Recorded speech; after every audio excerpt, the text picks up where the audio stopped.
So when Mashiach comes, the Torah will be complete, the mitzvot will be complete, Mashiach will teach us the innermost secrets of the Torah. One will be able to perform every mitzvah properly and completely.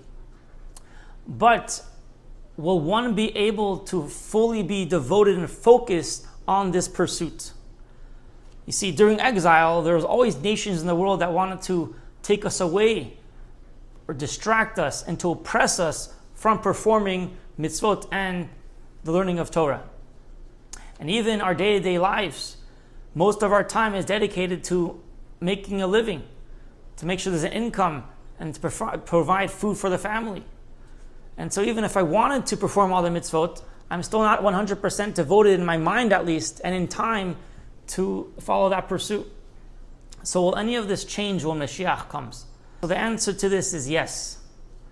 The world itself actually will be conditioned in a way that will allow the Jewish people to freely devote themselves to the performance of mitzvot and the knowledge of God.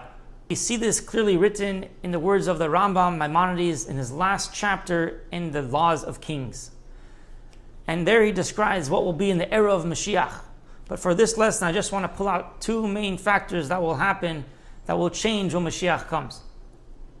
One thing is, the Rambam writes that the Jewish nation will no longer be subjugated to a Gentile nation as it was throughout the entire exile.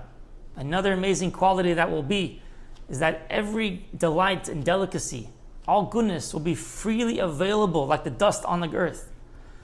So just even considering those two above mentioned, we won't be subjugated under any nation, and all of our necessities will already be taken care of. Everything will be freely available. That means no oppressions from the outside nations who want to deteriorate our connection to God. And there will be really no reason to try to bring in money and income to provide food because everything will already be freely available. And the condition of the world will then be in a way where it will allow us to dedicate ourselves and devote our lives entirely to the pursuit of God and to performance of the mitzvot.